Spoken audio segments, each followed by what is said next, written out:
Hello అందరికీ నమస్తే. Welcome to అత్తమ్మ రుచులు. ఈరోజు వీడియోలో ఎంతో టేస్టీగా ఉండి అలానే నెల రోజుల పాటు నిల్వ ఉండి కరివేపాకు పచ్చడి చూపించబోతున్నాను.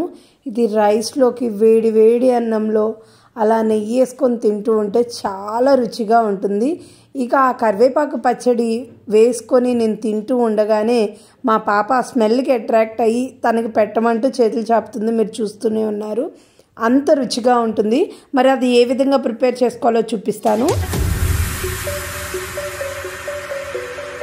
కరివేపాకు పచ్చడి తయారు చేసుకోవడానికి ముందుగా ప్యాన్లో 1 టేబుల్ స్పూన్ ఆయిల్ వేసుకొని అందులోకి 2 గుప్పెళ్ళు కరివేపాకు వేసుకుంటున్నాను. కప్పుతో అయితే 2 కప్పుల కరివేపాకు వేసుకుంటున్నాను.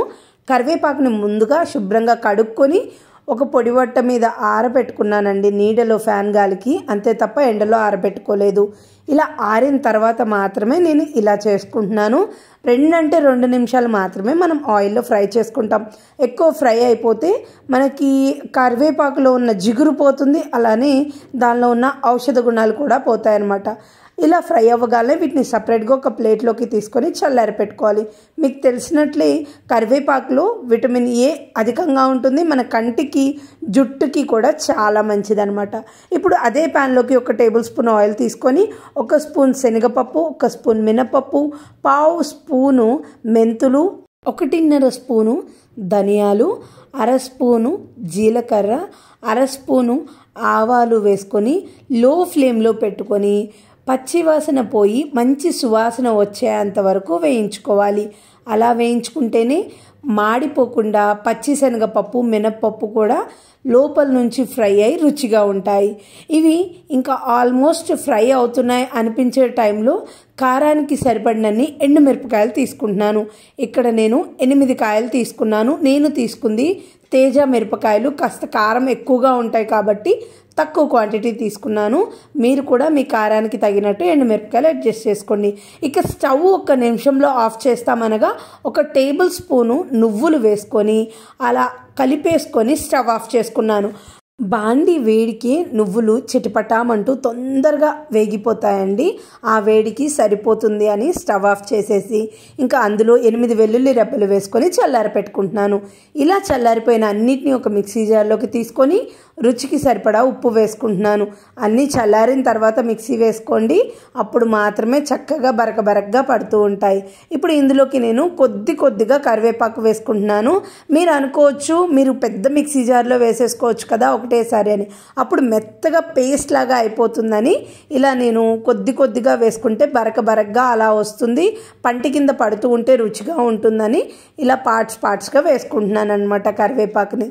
ఇప్పుడు కొద్దిగా నలగగానే ఇంకొంచెం ఉన్న కరివేపాకు మొత్తం వేసేసుకొని నేను మీడియం నిమ్మ సైజు అంతా చింతపండు నానబెట్టుకున్నానండి. వేడి నీళ్ళల్లో గోరువెచ్చగా ఉన్నప్పుడే ఆ నీళ్లు పోసేసుకొని మనకు కావాల్సిన టెక్స్చర్లో మిక్సీ ఆడుకోవాలి. నేనైతే కాస్త బరకగానే ఈ పచ్చడి రుబ్బుకున్నాను. చూడండి ఎంత చక్కగా ఉందో. ఈ కరివేపాకు ఈ రెమ్మలు అవంతా పంటి కింద నవ్వులుతూ ఉంటే పడి చాలా టేస్టీగా ఉంటుందండి ఈ పప్పులు కానీ. అలానే మనకి ఎండుమిరపకాయ అక్కడక్కడ తొక్క అట్లా తగులుతూ. ఇప్పుడు దీన్ని తాలింపు పెట్టుకుందాం. నెల రోజుల పాటు నిల్వ ఉండాలంటే కొంచెం ఆయిల్ ఎక్కువే పడుతుంది.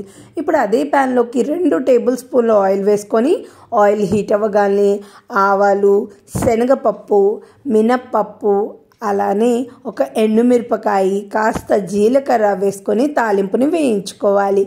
ఈ తాలింపుని దోరగా వేయించేసుకున్నాక ఇందులోకి కాస్త ఇంగువ వేసుకుంటే పచ్చడికి మరింత రుచి వస్తుంది. ఇలా తాలింపు మొత్తం వేగిపోగానే మనం కాస్త వాటర్ యాడ్ చేసుకున్నాం కదా అండి పచ్చడిలో, ఆ వాటర్ కూడా కాస్త ఎవాపరేట్ అయిపోయి పచ్చడి నిల్వ ఉండాలంటే ఇలా స్టవ్ ఆఫ్ చేసుకోగానే ఆ వేడి నూనెలోకి కరివేపాకు పచ్చడి వేసేసుకొని అలా కలిపేసుకుంటే మనం వేసుకున్న చింతపండు వాటర్ ఉంది కదా, ఆ వాటర్ కూడా ఆవిరైపోయి పచ్చడి మనకు చెక్కు చెదరకుండా నెల రోజుల పాటు నిల్వ ఉంటుంది. చూసారు కదా ఎంత సింపుల్గా టేస్టీ అండ్ హెల్దీ కరివేపాకు పచ్చడి రెడీ చేసుకున్నాను. మీరు తప్పకుండా ట్రై చేసి టేస్ట్ ఎలా వచ్చిందో నాకు కామెంట్ చేయండి. అలానే నా ఈ వీడియోని లైక్ చేసి మీ ఫ్రెండ్స్ అండ్ ఫ్యామిలీ మెంబర్స్కి షేర్ చేయడం, నా ఛానల్ని సబ్స్క్రైబ్ చేసుకొని పక్కనే ఉన్న గంట సింబల్ని నొక్కడం మర్చిపోకండి. అలా చేయడం వల్ల నేను ఏ వీడియో చేసినా మీకు నోటిఫికేషన్ ద్వారా అందుతుంది.